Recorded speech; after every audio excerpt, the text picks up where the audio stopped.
Hi, my name is Kim Melson. I'd like to thank everyone here at the Armory and the staff. You've all been great, and you guys kept me alive, and you keep me alive all the time because my husband is trying to kill me. He has been trying to kill me ever since I started figuring things out.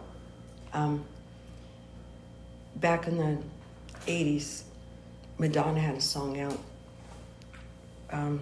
If I live to tell, until then it'll burn inside of me. And that's how I want to start this, because until I tell it, it's just going to burn inside of me. Okay. So if you don't mind starting, how did you meet your ex-husband? And do you want to explain a little bit of, Yes. that setting context? Yes. We're still legally married. We met in the Potbelly Saloon in Campbell, California. What year? 1987. 1986 is when we met. It was Labor Day, and I went there with a biker that I met that day on Monterey Highway in San Jose. And I just wanted to ride on his shovel head. And I met my husband, Tim. He was playing darts. And right away, I just kind of thought he was cute. And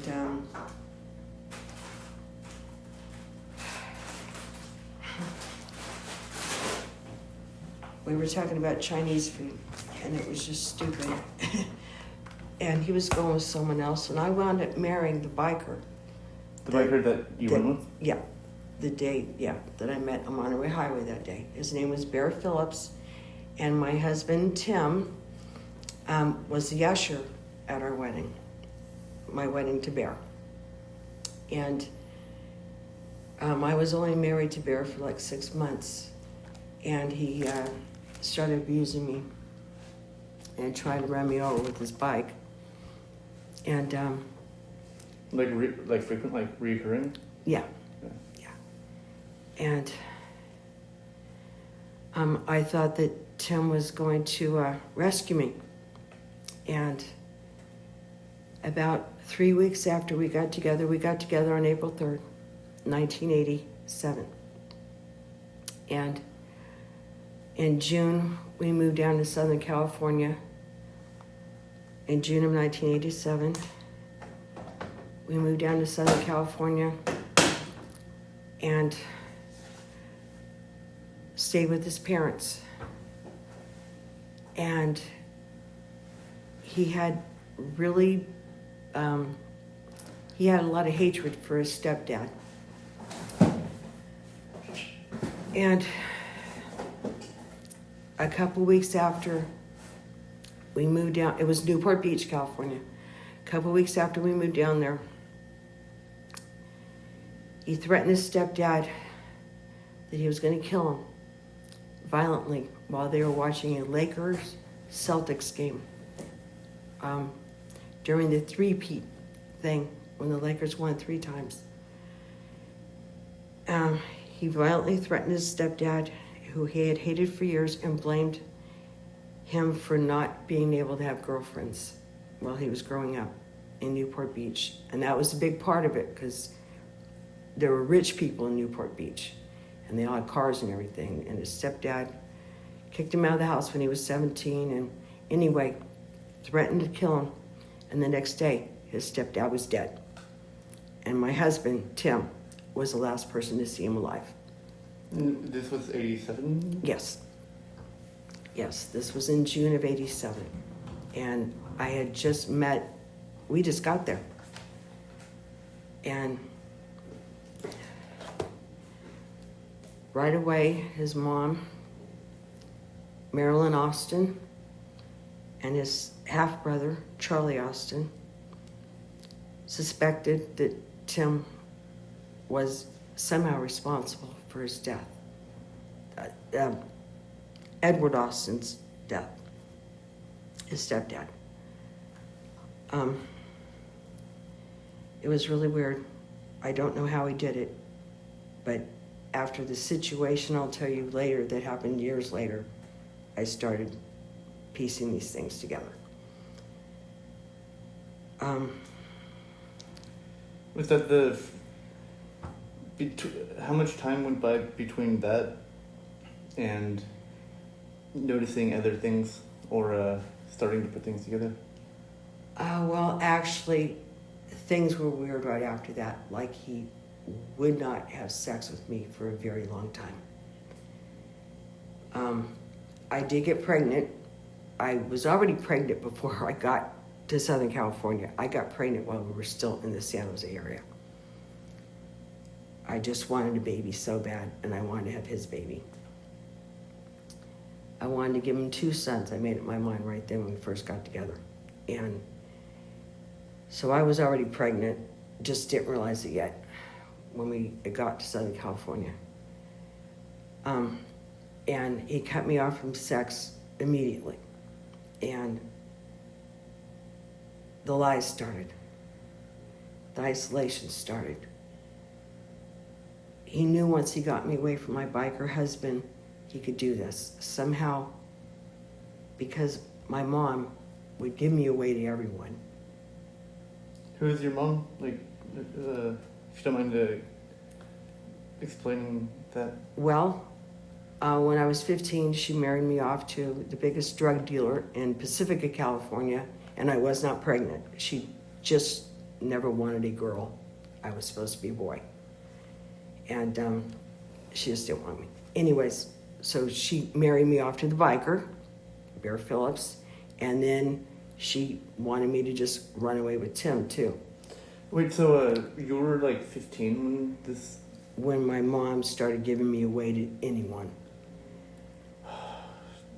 Is she still alive? No, she's not alive anymore. I don't know whether or not to say good or... I don't know. There's a lot there. Yeah. Well, there was brain damage that happened to me when I was young. I think my mom may have that Munchausen's thing. I went unconscious a lot when I was a baby. Fell downstairs I'm not sure how, at least neglect happened. I was named after a Kleenex box, Kimberly Clark, because she didn't have a boy's name picked out. So anyway, right away, Tim knew that I was an easy target to be isolated and taken advantage of and be a cover for who he really was. Were you 15 or 16? I was 26 when I got together. 27 when I got together with Tim. Oh wow! So it was like a full decade of... Yes. Yes. You're doing great, and Oh, thank you. I'm sorry for the reliving the trauma. You have no idea how much this is going to help me, though. I know. Because this could really be big. Okay, anyways, so his stepdad died. And then we moved to Santa Ana, and he was never home. Lots of missing hours started. He started depriving me of stuff that I needed, clothing. I was disheveled. I started gaining weight. He kept me drunk all the time, so I wouldn't ask questions. I found porn and stuff like that. I found him beating off in the bathroom one night, and I was laying there in bed. There was no reason for him to be doing this, but he was doing a lot of speed. He was a roofer. I figured out later the reason why he became a roofer was so he could watch in plain sight girls down below and profile and predatorize. But that'll come out more later.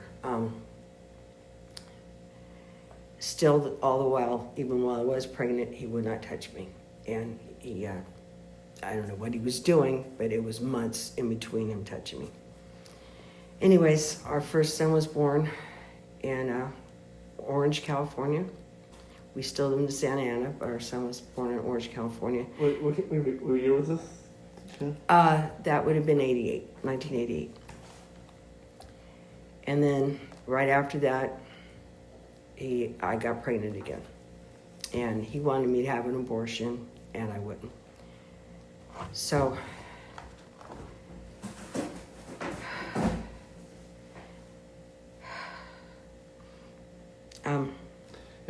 If you any pauses, feel free to take as long of a pause as you need. There's no pressure. okay.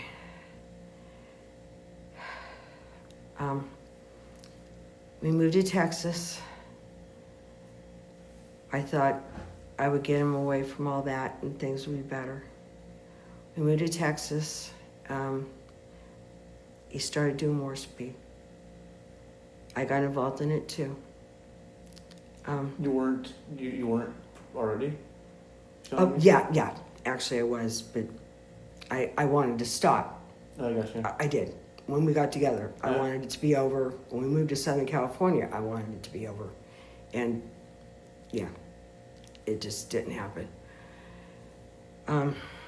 Like I said, he was keeping me drunk all the time and stuff. And the speed played into it too.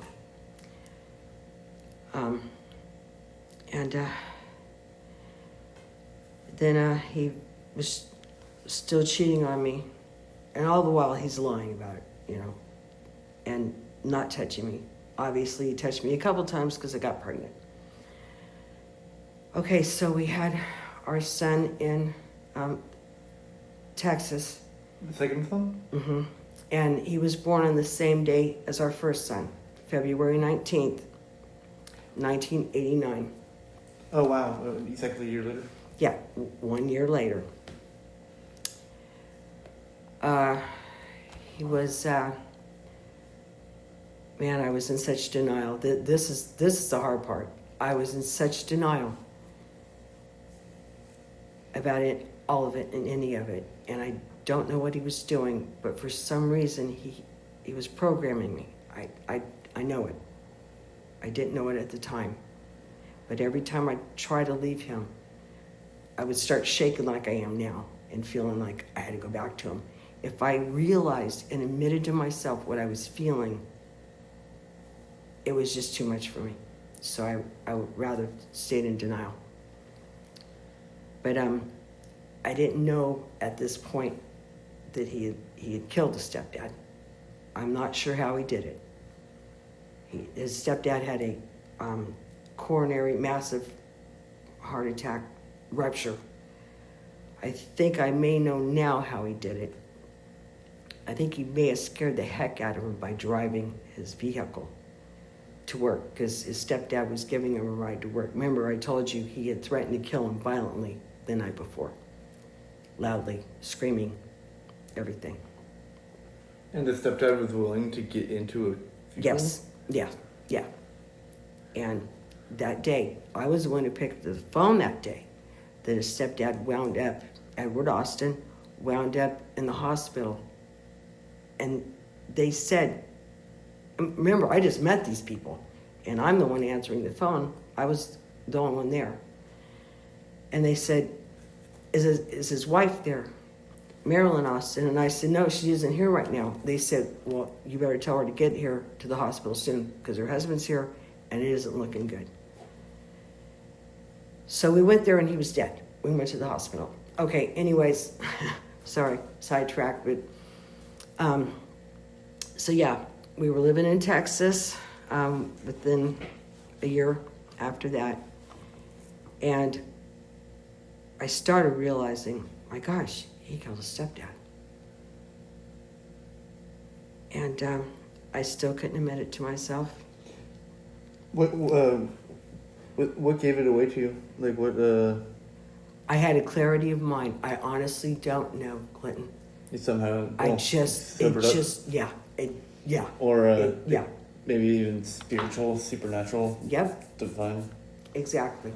I may have had a couple dreams, you know, like realistic dreams that just, and I would see behavior like he's not talking to me, he's not touching me, he's weird, he's too many missing hours. Okay.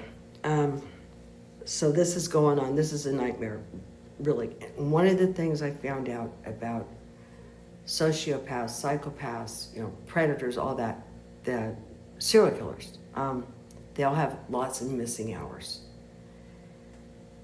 And I could not admit to myself that he was not who I wanted him to be.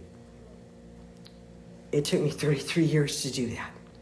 He was really good at lying to me. And like I said, I was a cover for who he was. Our son started getting a little bit older, and he started insisting he did all the grocery shopping, and he would take our sons with them grocery shopping. I didn't figure that out for a while until I started going grocery shopping, and I started seeing how the women were dressed in grocery stores.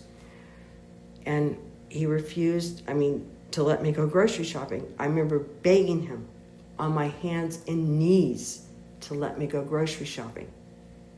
And he wouldn't do it. And still, I was in denial. And I'm going to fast track a little bit. A few years later, we wound up in Arizona. What year was this? That would have been around 1990. And he was hanging out at this girl's house. I had no idea. Once again, missing hours. And he was hanging out at this girl's house. And I found out because she came to my house one day. And she said, he wasn't even my husband at the time. We still weren't even married. I was still married to Bear. We were just living together. And she said, Tim forged your name on my welfare papers. And I said, really? And I still was nice about it. And she wound up staying at our house in Arizona because she was being battered. And he put a big hole in our shower to see her in the shower.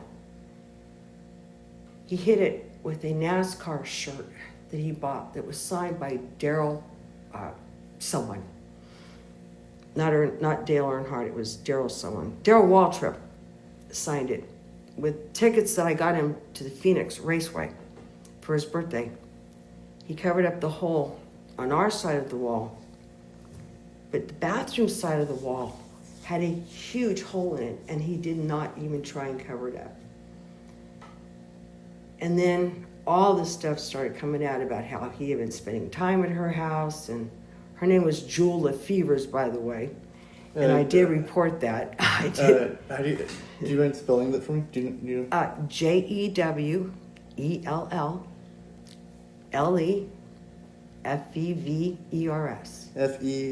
Fevers. I don't even know if she's still alive, because he may have done something to her. You'll see why I think this later on, because when I get to the big one that's going to be hard for me to say,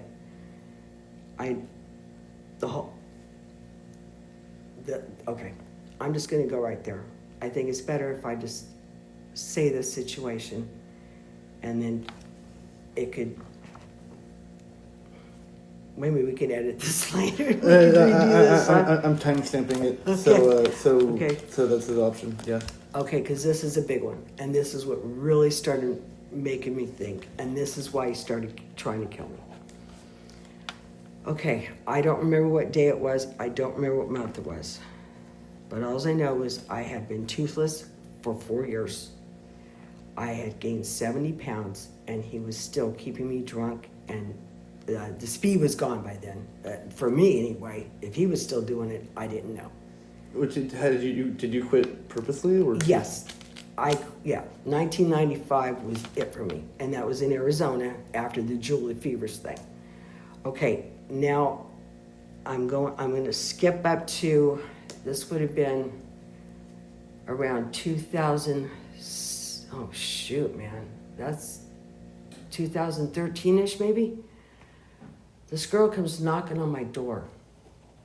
And my husband was in charge of, he ran like massive amounts of property.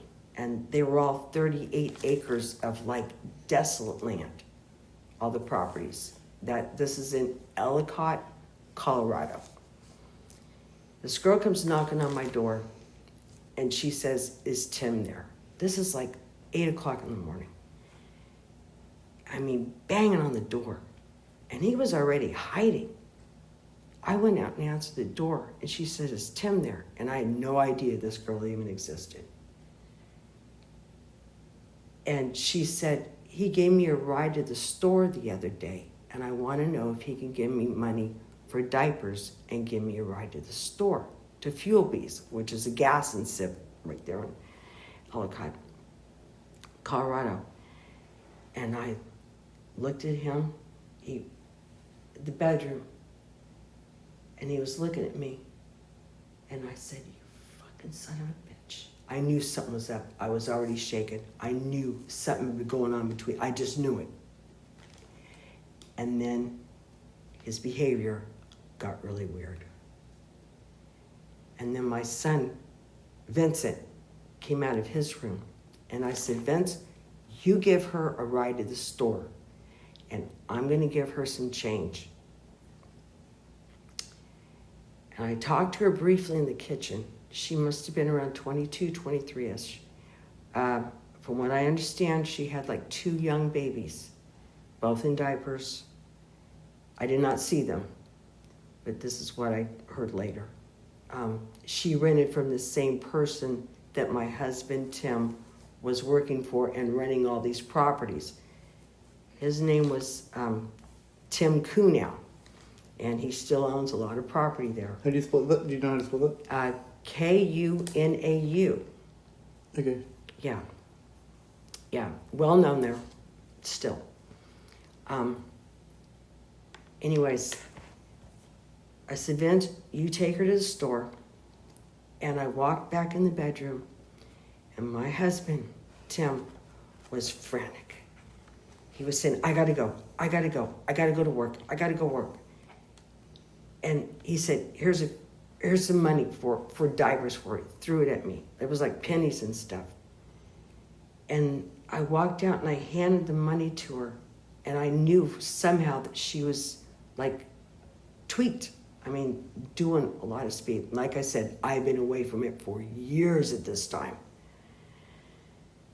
And she said, "Oh no, my dad was in all that, and I don't have anything to do with that." I said, "Well, if you ever need someone to talk to," I'm still shaken, knowing that something had been going on with these two. Anyways, my son put her in his car and took her to the store as far as I knew. And then my husband took off in either his truck or the GMC version of the Tahoe. The Tahoe's a Chevy, and he had a GMC version of the Tahoe. Anyways, he said he went to work, but I pieced together later, he didn't go to work. He cut them off on the way, and somehow she wound up dead in a dumpster later that day. They were the last 2 people to see her alive. And I realized, after my husband told me that her body was found in a dumpster, it all started making sense to me. And I said, "You killed her." Well, first I asked him, I said, "How'd you hear?" He said someone told him that her body was found in a dumpster. And I said, "What dumpster?"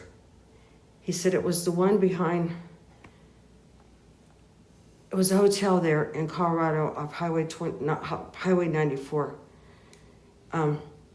In Colorado Springs, it was where the buses used to go and pick people up to go to Cripple Creek. How do you spell it? Oh, never mind.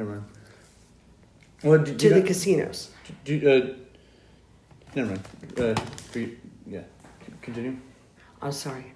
Just let me get through this, and I think I'll start calming down. Oh, okay. Yeah, this, because I know they're behind this.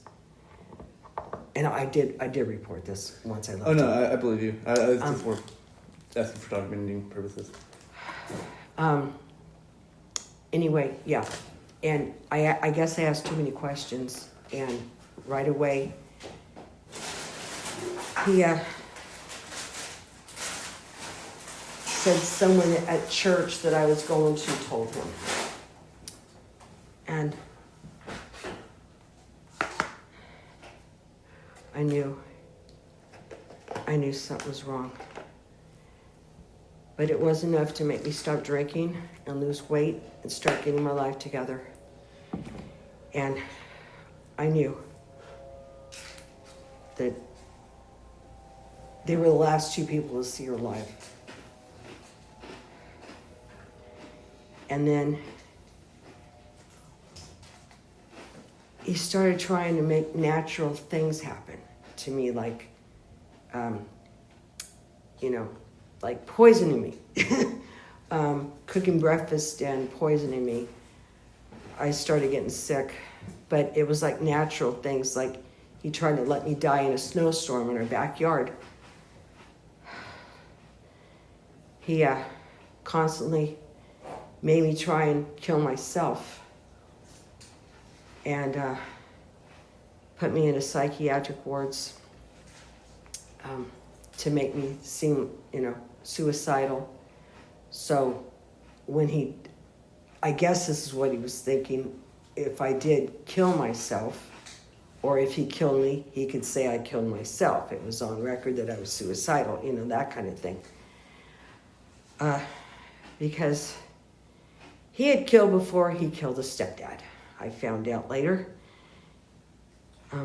I figured it out later. He was the last person to see a few people alive. Anyways.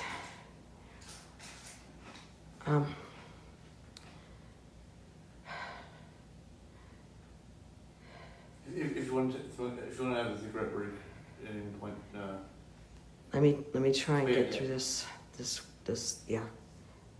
This was the big one. This girl in the dumpster.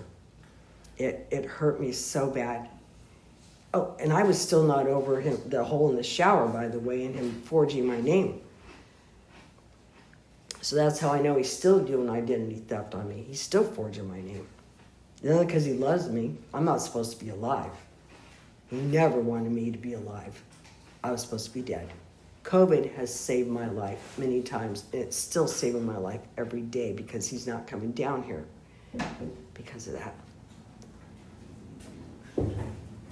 Hi, Mario. Who is that? Kim. Oh, Hi.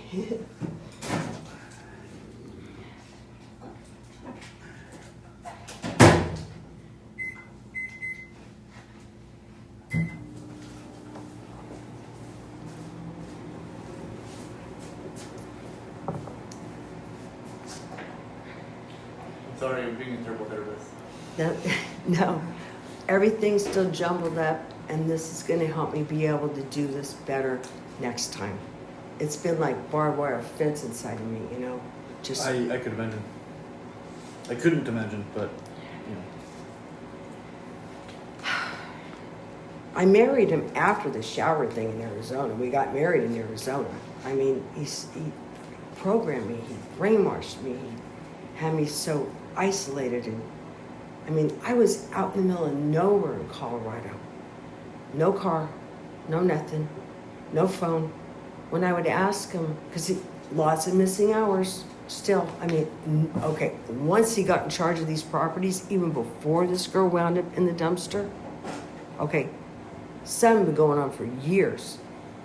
He was roofing until 12 o'clock at night, okay, daily. Okay, now how do you do that? how do you just... No. I would ask him, where were you? When I asked him, where were you for the last 12 hours? He would put a phone cord around my neck and strangle me. And my two sons were there watching, and they let him blame me for it. I was to blame for him strangling me with phone cords. There were lots of phone calls to police, lots of police reports, and I always took the blame. And this was like 2013 still, or? Actually, well, that kind of stuff was going on even before Dumpster Girl.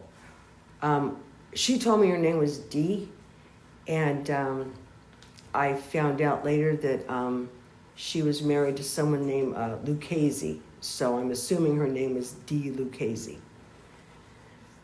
Okay, so anyway,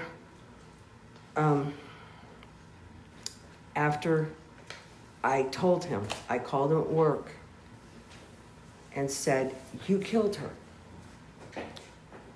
And he said, "No, you're insane." And he really, it's weird things just started happening.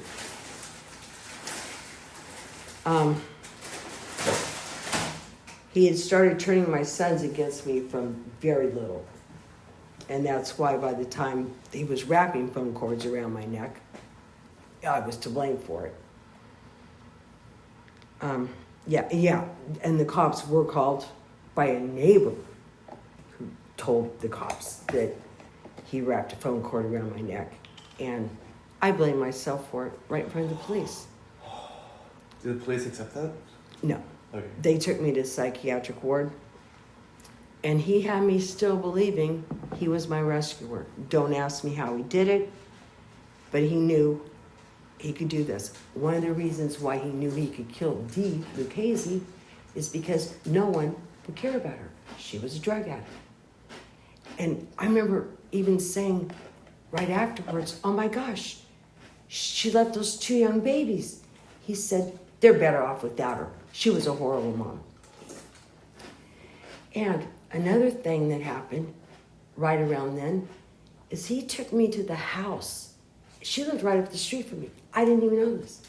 I had no, like I said, I was totally isolated, no phone. I had no idea this girl even lived right up the street from me. And he had been screwing around with her. Could have been for years. Because we had been living in Colorado and he was working for Tim Kuno for years by this. And my husband Tim, had access to those small bulldozer, I call them small, like skip loaders or something like that. They're really small bulldozers where you know. Oh, the backhoe? Yeah. Or Yeah. excavator? Yeah, but really small ones. Bobcat or something like that. Bobcat, I think that's... He was able to borrow one from a friend and bury our dogs. This comes in important later because someone else wound up missing that I think is buried at 4855 North Yoder Road in Yoder, Colorado, that Tim Kuno owns. Yeah, my husband had access. He was, you know, the roofer for this guy's, you know, because my husband was doing cheap work. And my son Vincent was involved in Dee Lucchese's murder, and he needs to be questioned because he will be the one who was the eyewitness to not only that one, but I know of at least one other one that I think is buried in that backyard at 4855 North Yoder Road. I actually wound up leaving him. I wound up escaping, and I wound up homeless. He bought me a car. He bought me a white Tahoe. And I figured out later that he was going to cut the brake lines or something on it. He was going to kill me in that car. I mean, while I was driving, you know.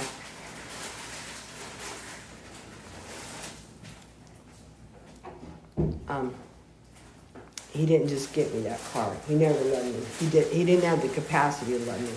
He didn't even love our sons. I left him. I escaped. And I wound up with some homeless people in Colorado Springs. And there was a guy there named George Self that I ran away with to Durango. I would have never been able to drive that far by myself. From Colorado Springs to Durango, it's like a, I don't know, 3-hour drive or something like that. Anyway, I got away from Colorado Springs, and I swore I'd never go back to my husband. Well, it gets real cold in Durango when you're homeless and living in a car in winter. And the guy I was with was a sign flyer, and Was a what? A sign flyer. He was a homeless sign Oh, flyer. yeah. And he was known as a penny king. I mean, yeah. So it got cold, and he was not very nice to me either. He had probably done some stuff in his life too. And he was the one who pointed out to me, George Self, while we were in Durango, he said, you know what?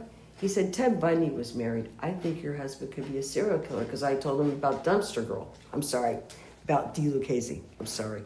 I detached myself from that, and I started calling her Dumpster Girl. I'm sorry. No, it makes it easier on you. Yeah. I don't think. Yeah. Because when I think about what her last moments must have been like, must have been just terrible. Because I have a feeling that when he got her in his truck that morning, that she came to my door, she probably told him, look, I met your wife, and I'm going to tell her what's going on. She's a nice woman. And I'm going to tell her everything you've been doing. And, well, she's gone. And, yeah, anyway. Fatal mistake. Yeah. He knew she would talk. So I don't know if I should use the word serial killer with them. In my mind, if you kill more than one person, you're a serial killer. But maybe more of a convenience killer should be the word for him, Anyways, okay, so I called my husband and asked him to come rescue me in Durango. And he did. And he showed up. Kim, I love you. I love you. You're so beautiful. And so I went back to Colorado Springs with him. Back to Yoder, Colorado. And which is about, 25 miles east of Colorado Springs, out in the desert plains. So as soon as I get back there, I assumed that I had been gone for like a month and a half. I assumed that he had been dating, and he would tell me what was going on all those years before I left him, and what, the reason why I left him, because all the missing hours, and he kept me drunk and isolated and not let me go grocery shopping and all the weird stuff. And he never confessed anything. And these magazines started showing up. Cosmopolitan magazine started showing up with the name Bobby McDaniels on it. And I started asking, who in the heck is Bobby McDaniels? Was she living here while I was gone? No. And she never showed up. There was never any Bobby McDaniels that showed up and said, hey, I want my magazines. Yeah, where's my magazines at, or anything. And I started thinking, oh my gosh, she just freaking disappeared. He was afraid I would find out that he was with someone, and he killed her.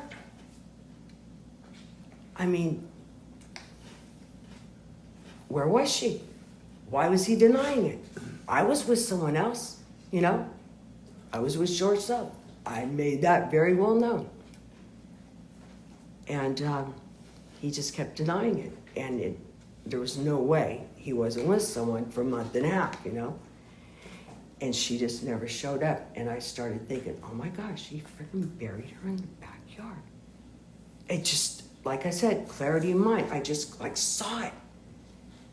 And then I don't think I ever mentioned that one to him. I don't think I never mentioned I thought that he killed her or buried her in the backyard. But there was a trailer outside that someone else had been living in, one of my son's friends. And I never went in there. But I went in there one day after I got back from Durango, and I was back, and he proclaimed his love for me, and I was so beautiful and everything. I went into that trailer, and there was girls' chonies and bras and all this. And obviously someone had been living there that was a female. And I never confronted him about this. And once again, he started keeping me drunk. That was it.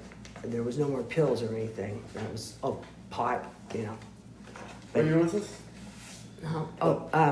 This, okay, this would have been 2000, right when it turned 2015. Oh, so we're really drifting into like contemporary, like, current. I mean, What year was that? is it 2015? Yeah. It would, yeah, that would have been like the beginning of 2015. Yeah.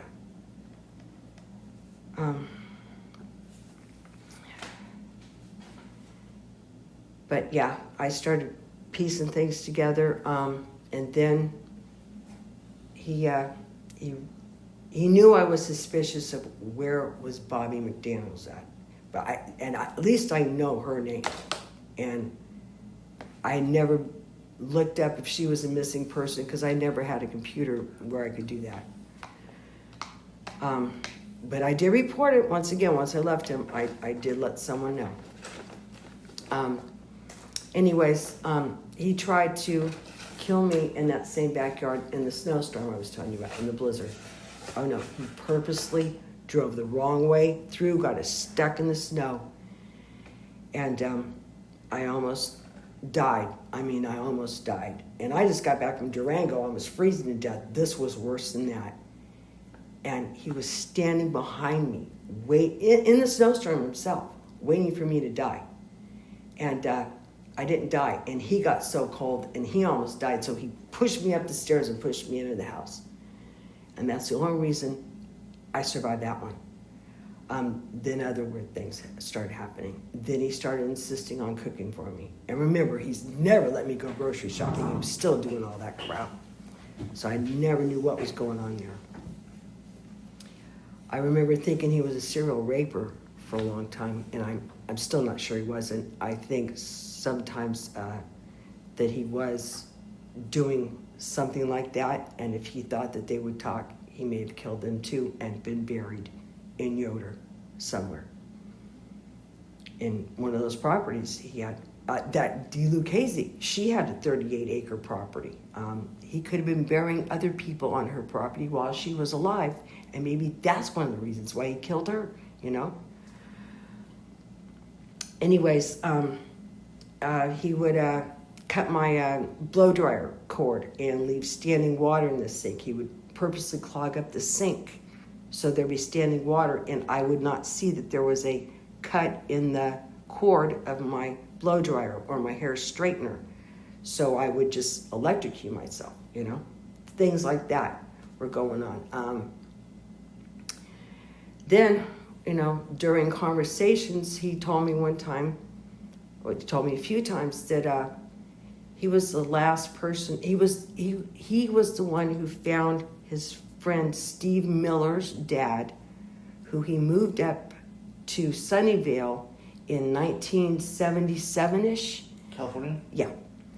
Yeah, right here. That's how he moved up here from Newport Beach when he was younger.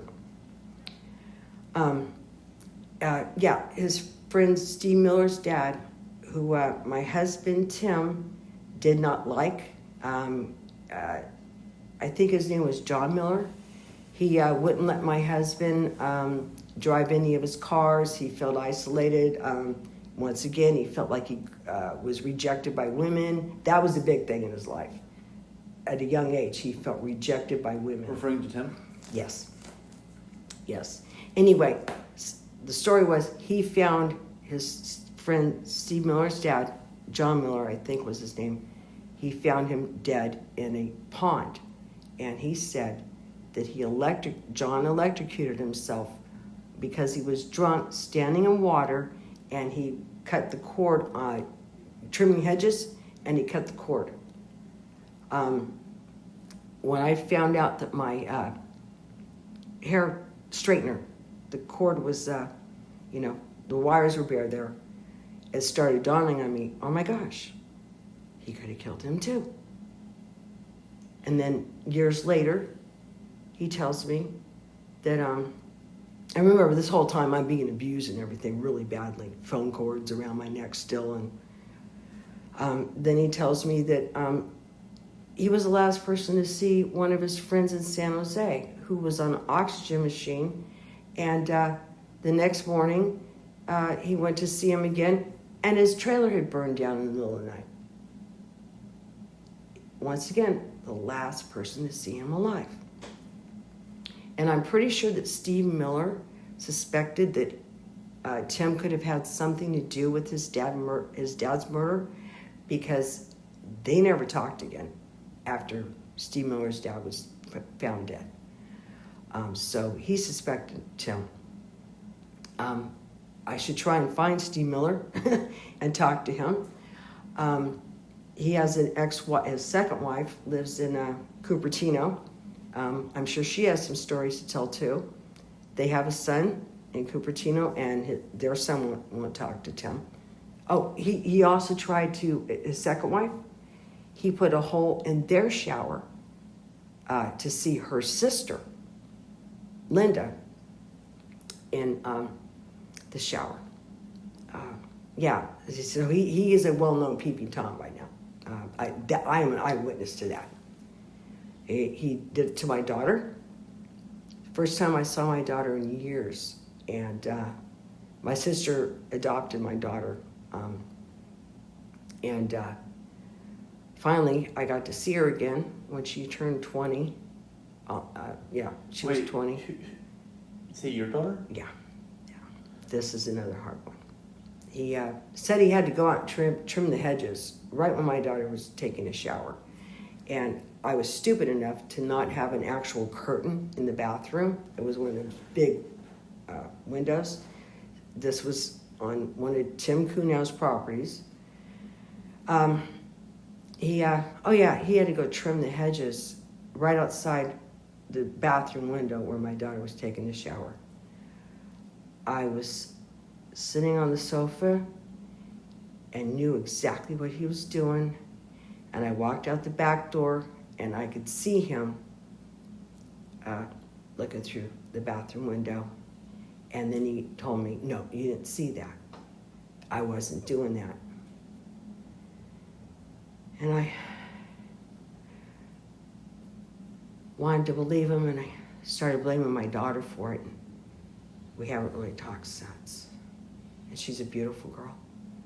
Very beautiful. Anyways, around that time with my daughter, and thank you, really, I will be able to start piecing this together better after this. How old was she? 20. She turned 21 the day after she left.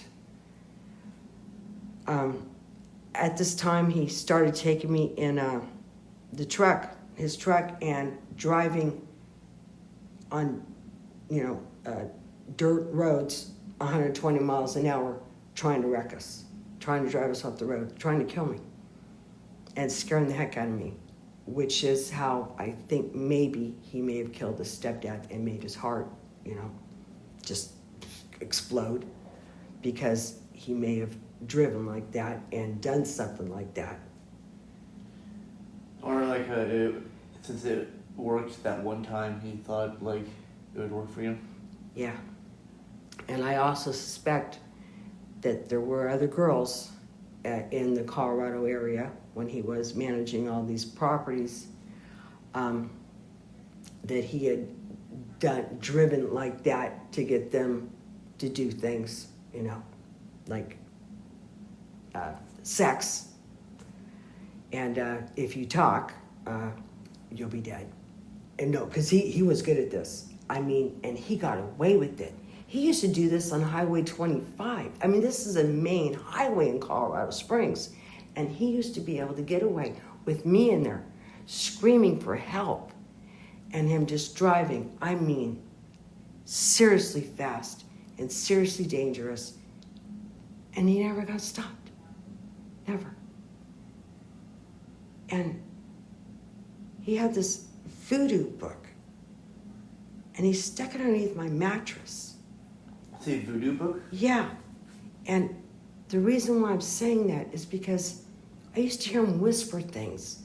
Like days that I think that, when he was really late, he would just like whisper things where I couldn't really quite hear it. Like spells or curses or I don't know what it was, something weird. But the fact that he put that voodoo book under my side of the mattress just kind of like solidified this whole, he was just doing some kind of weird mumbo jumbo kind of stuff on me. Number one, to program me, to brainwash me. Okay, now our other son. This is probably the reason why I'm so jumbled up about this. This is the one that really hurts.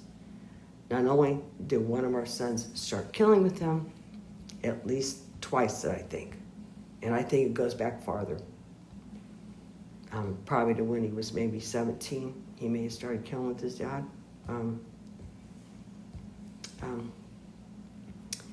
Our son flipped out. He had seen things. When he was, he must have been 25, our son Victor started having schizophrenic episodes and thinking he was John Hinckley Jr. and the guy who shot people up in Aurora, Colorado. He started thinking that he was that person and thinking he should kill people. He started thinking he should kill people, and he wound up having shock therapy.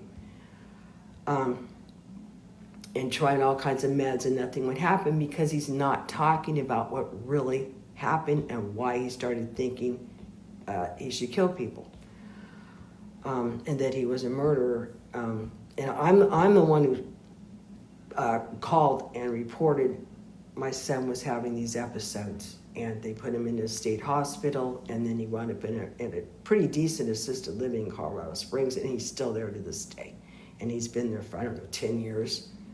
Do you think that he just couldn't handle his brother, the knowledge of his brother and dad being serial killers, and just? I mean, I don't know how I would. Yep. I don't. Yeah. Yes. That's exactly what I think, and I think if he were ever to talk, it would help. But he's been sworn to secrecy. He's probably been threatened, I'll kill your mom, I'll, whatever. I'll kill you, My husband did put my son Victor, into yeshiva, which is a Jewish school, because he lived there, to try and get him out of the picture for a while. But it made his schizophrenia worse because my son did not want to be in yeshiva. It was very ultra-Orthodox Jewish, and he was supposed to wear one of those black hats and, they call it payouts, where you let your hair grow and, the ringlets come down, and it was in Denver, and he hated it, and it made things worse. And my son Victor really started resenting and hating my husband. Oh yeah, and so did my son Vincent. His anger was really bad. My son Vincent hates his dad because of what he made him do. My husband had been programming all of us for a very long time, since they were very young, and since me and him first got together. And I was already abused by this time by my parents and exes, and I was with a Marine who cut off a penis of someone in Camp Pendleton. I mean, I had already, and he had killed his first wife. I had already been through so much stuff. Almost like I empathize, not desensitized, because I'm sure it's still hard, but that direction. Yeah, I was, and I was in such denial. Used to it. If anyone would, people did try and tell me, things, and I call them liars, and that's why now I will say, I was married to a serial killer. I have to make sure I never go back to him, because I kept going back to him. And now that I say it out loud and I admit it. I'm not going back to him. And thank God I'm here in California. And I thank the state of California, and I thank this place, and I'm so grateful that I'm here and I'm safe. And yeah, a few things have happened here, but this is why. I've been trying to get even with my husband, and he'll never give me a divorce because I'm not even supposed to be alive. I hate to downplay what you've been through here, but I feel like what you've been through here is like small potatoes compared to... Yeah, I've just been acting out, Anyway, yeah, and he started poisoning me a lot. In 2016, I think, 2015 or 16, he decided we were going to start traveling, and he was going to retire. And, oh, by the way, he's a huge tax evader. He never kept records. He never paid taxes. He made a lot of money, and I don't even know where it went ever. That's another thing. Not only missing hours, massive amounts of missing money. I mean, he was a roofer. He made decent money. He was his own boss. I mean, also, like, he's like stealing the identity. I'm inclined to suspect that he is stealing identities from at least some of these people, based off the Bobby. Yeah, Bobby McDaniels. I'm glad I remember that name, because yeah. Anyway, yeah. Okay. So we start traveling. We buy a small travel trailer, and we start moving around Colorado. And then he starts going up towards the Canadian border. From Colorado? Mm-hmm. We went from paycheck to paycheck. He was on Social Security. Yeah, we got out of Colorado. He always made it sound like it was my idea. Well, I wanted to get out of Colorado because I wanted to get away from all those memories and things I knew had happened. The lies. And for some strange reason, I kept thinking that it would go away if I just moved on somewhere else. But see, this whole time, he was poisoning me, and I didn't realize it.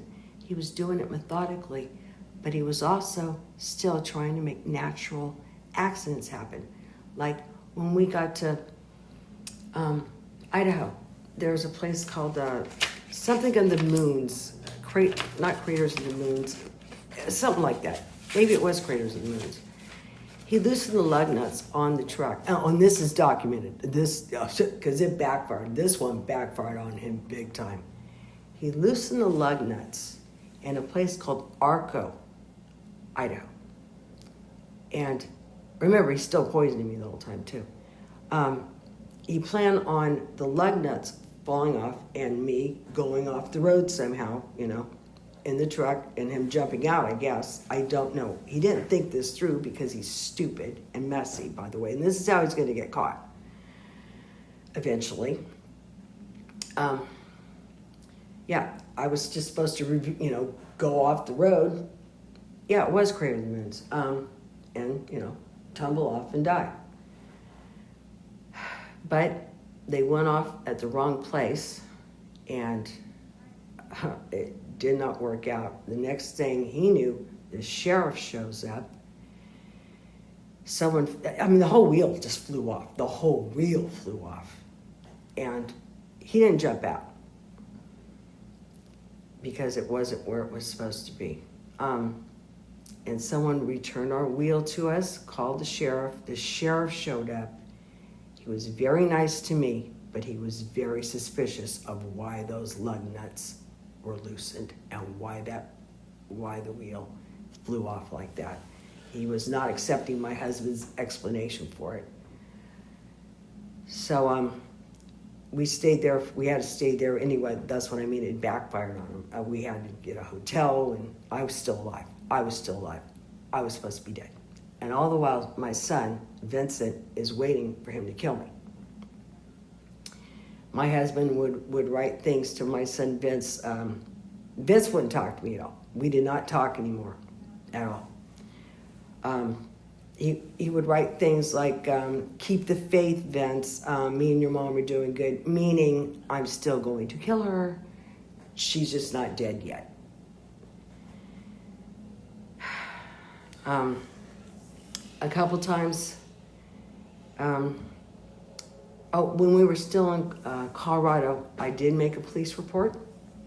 I did not even think about mentioning I thought that he could have been a serial killer. I said he was up to something. I think he could be a raper, something like that. I gave a report in a hospital there in Meeker, Colorado, I guess it was. Or somewhere around there. Yeah, it was Meeker. And I told the doctor there that I thought he was poisoning me. So, and when I was going to psychiatric wards, I told them that he was a peeping Tom and other weird things. So, I mean, there things did come up throughout the years that, I was waking up but I would still keep going back to him. Because he had me dependent on him. I had no form of income and everything. And really, they really didn't care, to be honest with you. All the service providers that you tried to get help from? Yeah, they just didn't care. So that's why I was so glad when this Tom thing happened. It came out when I was talking to the victim advocate. She said, you just mentioned that your husband could have killed someone. I have to report this. Do you mind? I said, no. She said, they might want to talk to you about it. I said, please. I want to. I would want someone to do this, because if my son Vincent were questioned, he would talk if he were threatened with see, what he doesn't understand is a reason why, and it took me a while to piece all this together. I'm still piecing everything together. The reason why he had my son as an accomplice is so he could turn on my son and say he did it. Oh, so it's like a last-ditch safeguard sort of? Yeah. Scapegoat? He used my son, and my son thinks, I don't think he's figured that out. First of all, 2 of the murders happened in Colorado, and that's where my son lives. Both of them, actually. But Vincent lives. And he took off with me, camping all over the place, all the way to Canada. I mean, the Canadian border. We actually drove to the Canadian border. We were living in a very small town called Republic, Washington, when I left him, and he really started poisoning me. He was getting something in the mail. Now, daily he was poisoning me and my food to make it methodically happen, just get me sicker and sicker and sicker, and I was. Weird things started showing up in my lungs. The doctor just said it was, probably from smoking, but it was like cloudiness and, coughing. I was coughing up green bubbles. So I was told by someone here, Michelle, that it could have been antifreeze. And I started thinking, that is the color that was coming out, was the color I've seen of antifreeze. And I started having really weird dreams, like teenagers that were dead were coming back to life and going after my husband and blowing out green bubbles. This was before I started actually coughing him up. But he was getting something in the mail, and it could have been from my son. Either that or he has some connections to people, I don't know, that were sending him stuff. He had a friendship or some kind of something going on with a male woman, that he didn't want me to know about. I found out about her because I saw a picture on the front page of the newspaper. Just happened to be there. And this is when I decided to leave. I'm sorry, can you, wait. Yeah. No, I'm ignoring the call. I was you saw the girl on the front page of the newspaper. Yeah. Go back, what? Like, you'd seen her before, or what? No, I asked him something about something, and he said, oh, some old woman there, some old lady, some fat old lady, was the one helping him and all that. And I saw this pretty girl, the picture in the newspaper, worked at the post office. It's a small town. Remember, this is on the Canadian border.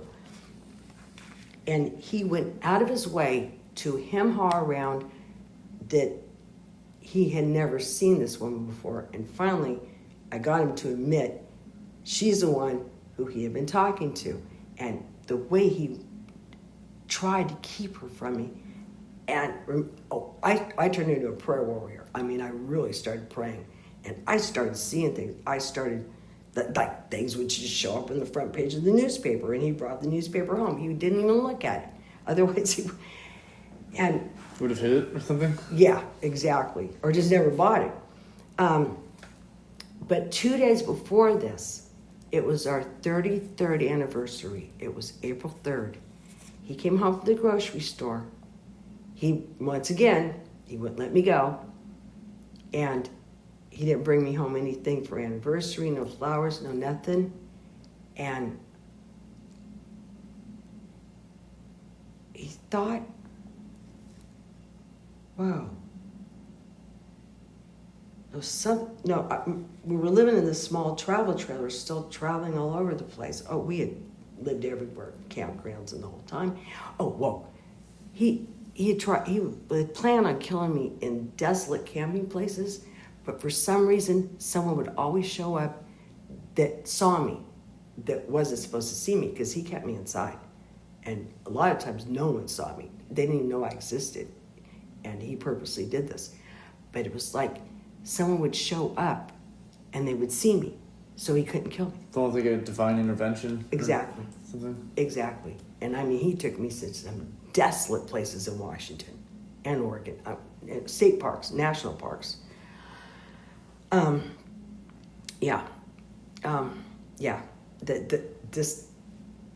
part is scary because he really was like 2 feet away from me for years, just all day long, rolling cigarettes. He always made my cigarettes different from his. He was putting something in my cigarettes that he rolled, and he rolled his own cigarettes. He would not eat what he fixed for me, and he insisted on cooking breakfast. And I was so sick by the time, and so numb and everything, and knew, and I was in denial and just lied to and just messed with the whole time with this guy. I mean, it would be aside from like all the trauma, I wouldn't be surprised if he was like putting like drugs in your food too to keep you, from. I don't know. Yeah. It seems in character, But there was something he was getting in the mail through this mail woman. She was giving him my mail. She never even saw me, and you're not supposed to do that, Yeah, it's a felony. It is, and I did report him too. I did report that. I called the Postmaster General when I was still in Washington State, and they started an investigation.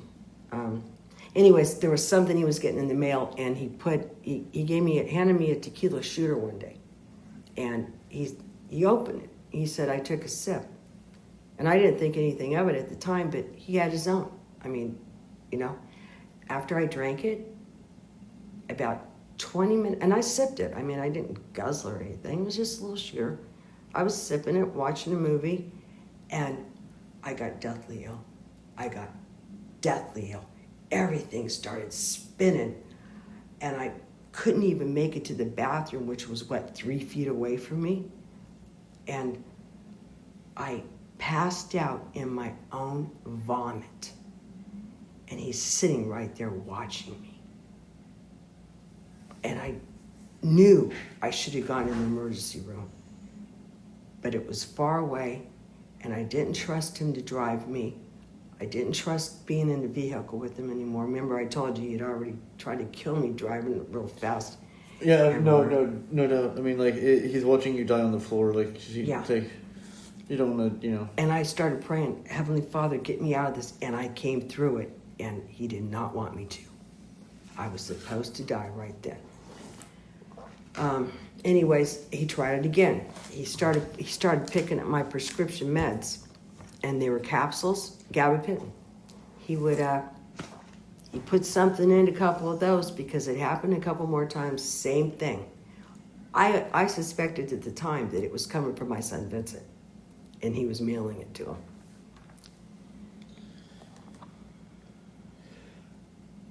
It could be totally full of shit, but Maybe. No, no. I was gonna say it kind of sounds like cyanide. The poison. Huh. When I say full of shit, I mean like I don't really know what cyanide does, but for some reason that sounds. Well, I would think he's really stupid and messy, but I would think that he would try and use something that was like undetectable. Is cyanide undetectable? I'm pretty sure it is, actually. Oh yeah, because I got deathly ill. If you don't mind, I'll be researching this a little bit, right? Okay, yeah. Right. I mean, you can keep talking. Like, you can keep. It's up to you. Also, I mean, if you want to smoke a cigarette and take a break, it's not. Well, actually, it is kind of a bad time. I feel like it's kind of a climactic moment. After this quick commercial break. Yeah. After this, yeah. Actually, I'm almost at the end. Okay. Because on our anniversary, we got into it, and he beat the crap out of me, and he threw me down really hard, threw me all the way down the hallway of the trailer. I landed on my tailbone, and I don't know if you remember, but when I first got here, I was using a walker. When I was here the first time, and I was with Xavier. Whoa, I didn't know you back then really at all. But did you have a neck thing? Was that you, or am I making that up in my mind? No, I don't think I had a neck thing. I should have, but I don't think I did. But I was using a walker, and then I started using a cane, and then I went to Watsonville because I got rid of Xavier at the bus stop in Watsonville. I just walked away from him. He peed all over the bathroom at Burger King and blamed it on two girls.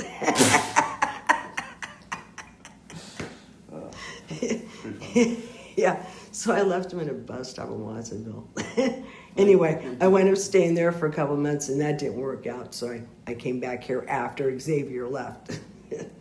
Yeah, but anyway, I was using a walker when I first got here, and that's why, because my husband threw me down on my tailbone so hard, and he had been when he beat me before throughout the years, he would always like push me up against a desk or a dresser or something, and it would hit this part of my, hips back there. And it shows up on the bone density test. It shows, they asked me, were you hurt in the same place a lot of times? Yep, sure was. And, I would make up excuses, oh, I fell, I did this, I did that. But now I tell them what happened. I was really abused for a very long time, and I was really stupid for staying. I wouldn't say, I didn't want to be homeless, Well, but you're not the first woman to, be stuck in I don't want to say trapped, but stuck in the cycle. Yeah, it happens a lot because there's so much brainwashing.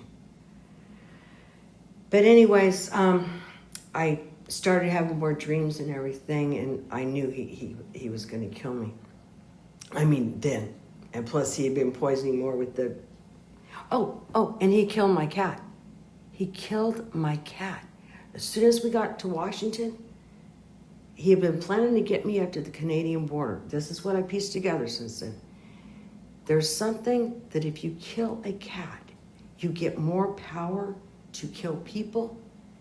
This was on the internet. This was something that people were doing on the internet. And one of the ways that you get up the courage or whatever to kill a person, to become a murderer, is you kill a cat. My cat wound up dead.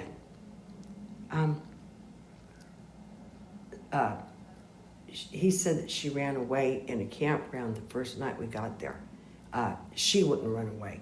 cats don't run away. They always come back for food, you know. Cats just don't run away like dogs do. There was no reason for her to run away.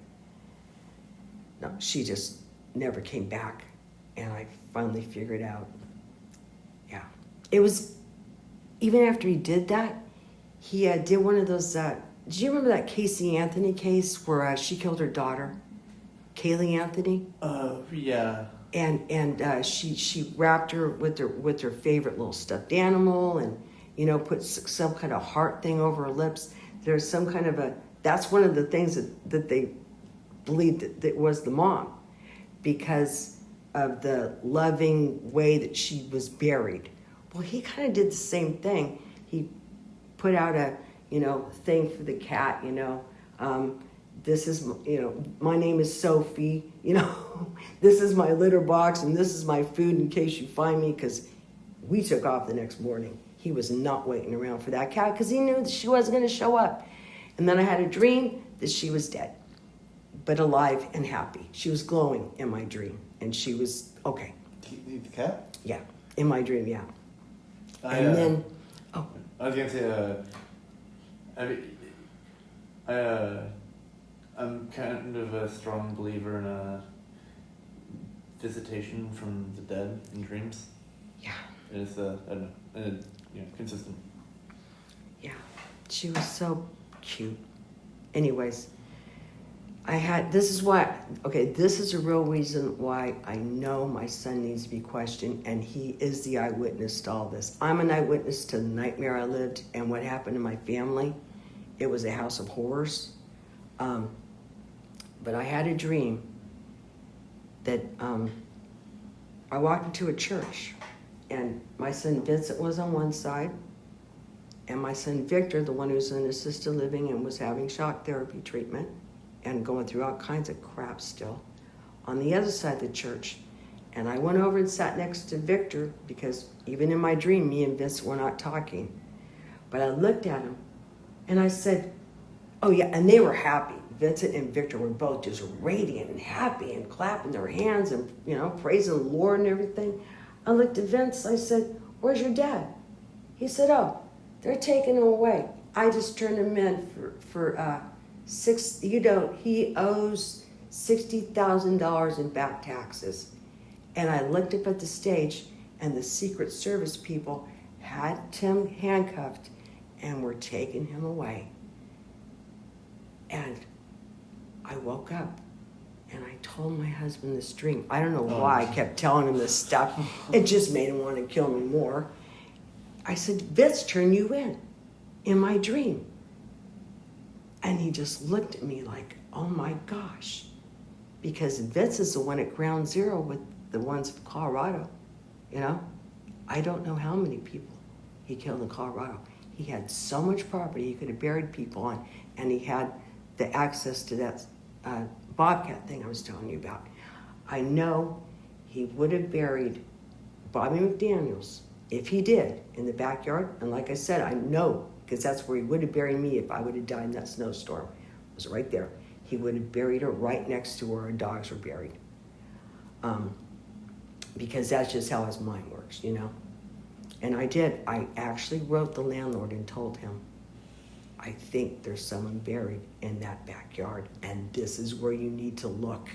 And then I started getting scared. I mean, I did mail it to him. I started getting scared. Oh my gosh, they're going to think I did it.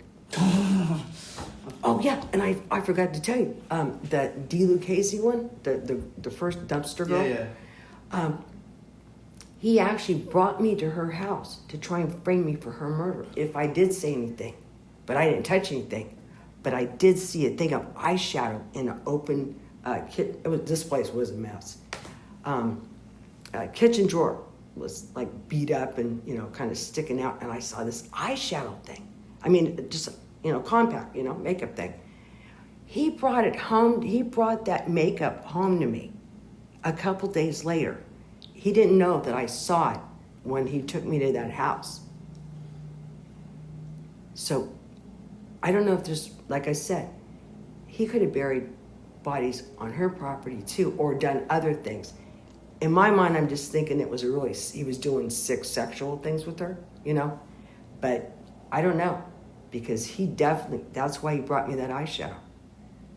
He Yeah. never taken me to the house before. He's trying to connect you. He was trying to frame me for her murder in case I did talk. Or even if you didn't talk, if something happened, like, you know, in my opinion, like, Yeah. Yeah. What if, imagine how many of these murders he had connected you to, so if things went down, what if he kept you drunk and by his side for so long, so like, you know, you're like a shield, or, you know, Yep. uh, Yep. Exactly. I'm glad you're here. Yeah, me too. Me too. I'm so grateful to be back. So grateful. I was so homesick for California for so long, and he would not bring me back here. And I kind of figured out, well, it's because he he's afraid of coming to this area. He used to come to Bonnie Doon a lot with his first wife, and I never met her. She alive? I don't know. I don't know. He said that she became a lesbian, and that was that. Somehow I'm not surprised. Yeah. Well, after him, I've thought about it. I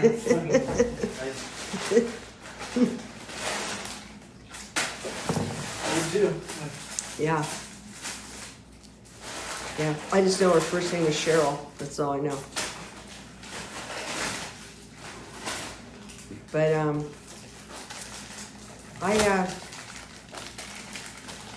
see, he stole me away from Bear. He just stole me away from him. There was 3 contracts out in Tim's life before we left. He used to sell cocaine for the Hells Angels. I think he was arrested for it. Tim? Mm-hmm. Before me, when he was married to his second wife.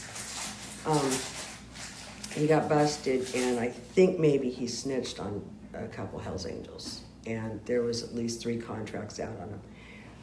Someone got their legs broken in front of, out back of a biker bar in San Jose, or Campbell, whatever. They thought it was Tim, but it wasn't. It was mistaken identity. Someone else got their legs broken and their arms broken and their hands broken.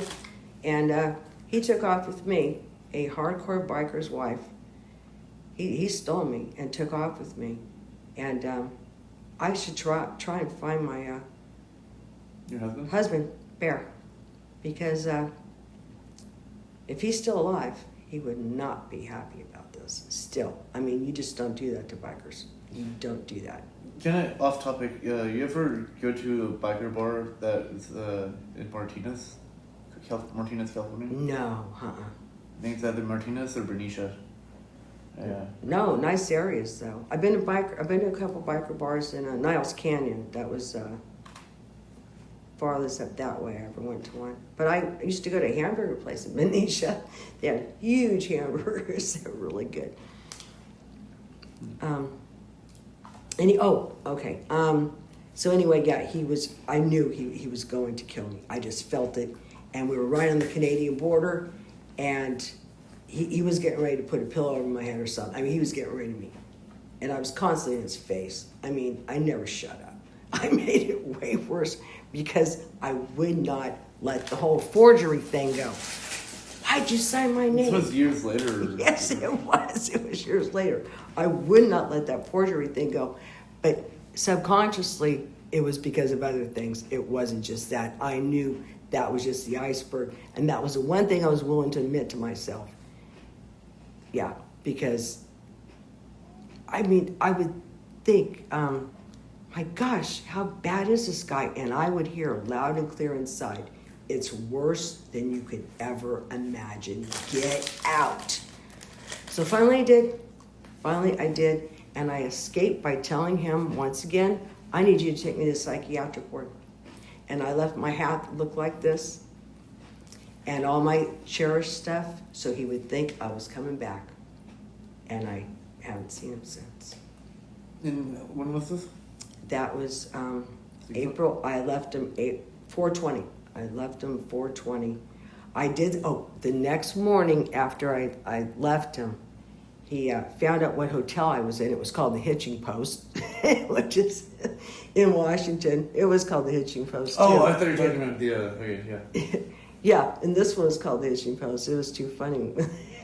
But yeah, he found out the hotel I was in.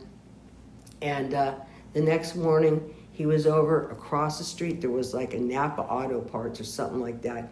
And he was pretending to, he had his hood lifted up and he was pretending to do something, what truck-wise, and hoping I would see him and say, "Oh, honey, I'm so sorry. It's all my fault," because this is what I had done before. But anyway, when I went to the hospital, oh yeah, I watched him out the window and he didn't know. I didn't say anything. And then I went to a shelter. But I was just gonna say something. Oh, when I went to the hospital, I told him he couldn't come in with me because of COVID. That's how I finally got away. See, he always went in the hospital with me before, and I couldn't say anything. So I told him I was going to psychiatric ward. He had to drop me off. And I was very scared to get in the vehicle with him, but it was the only way to get me there. If I involved anyone else, like a neighbor or something, Probably end up dead or something. Yeah, exactly. It wouldn't have turned out good. Yeah, and the last trailer park that we lived in, there in Republic, Washington, the guy who ran it was very suspicious that I never came out. And I went outside one day, and I was just walking around, and my husband says, "What does she think she's doing walking around?" It was the first time I'd been out in months. And Tracy, the guy who ran the place, he said, she's walking around. She's totally allowed to do this. So yeah, he was suspicious, but he was the only one out of all the time that I was kept inside and people knew this, that I wasn't seen outside hardly ever. He was the only one that ever actually got suspicious and said, "How come I never see you outside? How come I never see your wife outside?" Anyways, we were right on the Canadian border. If COVID had not happened, he would have gone into the hospital with me, and he would have killed me and gone over the border to Canada. But the borders were closed. And anyways, so I went to the hospital, told him I was going to psychiatric ward.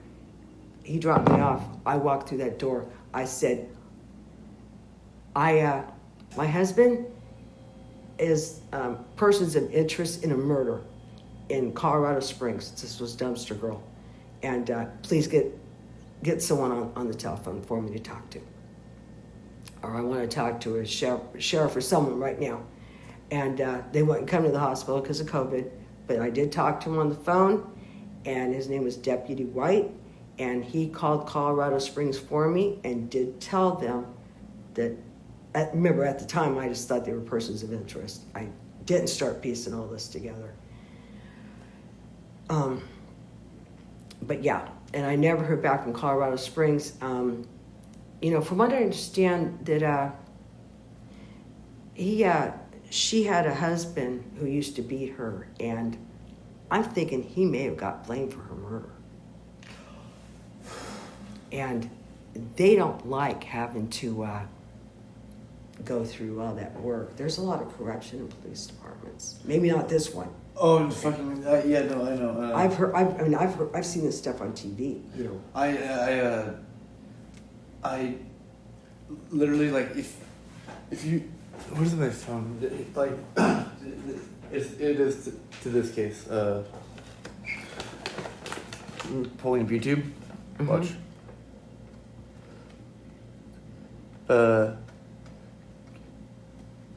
Wait, no, that's not cop related.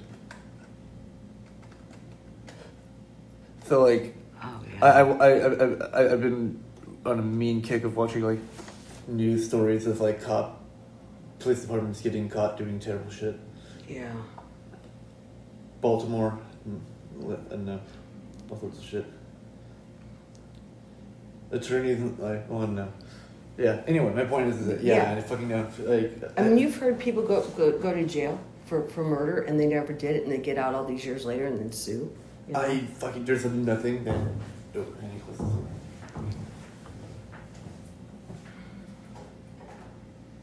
Okay, take my hat off now. There's nothing on the planet that bothers me more than, well, unfettering, but Yeah. people wrongly convicted of murder and stuff like, people who, like, innocent people getting sent to prison, like, bothers me like crazy. And, you know, Kamala Harris, Joe Biden's vice president, she has a long track record of sending innocent people to prison for, like, life sentences. I've heard that. And, like, I'm not pro-Trump, believe fucking me, but, like, Yeah. I don't like him either. I don't like Biden either. But, I don't like either one of them. I fucking, like, just because she's a person of color and a woman doesn't mean that she isn't a terrible fucking human being. And we're gonna find out. We're gonna find out because things are gonna get real bad. Yeah. I have a bad feeling, Clinton, about. I do. Oh, did you hear what happened yesterday? Yeah. Yeah. Yeah. Have you ever heard what a false flag is? I wrote a 12-page paper on 9/11 when I was a senior in high school. I know all about false flags there. And actually, no, I literally called it a false flag to a friend of mine earlier today. Okay, so, and you know what they already got? People were begging for the National Guard to show up, and they did. Fucking goddamn it! They have like, I don't know, 1,500 National Guards there now in Washington D.C. at the Capitol. Look. Oh, That's wow. me saying that. That's That's what I thought. That's the first thing I thought. we don't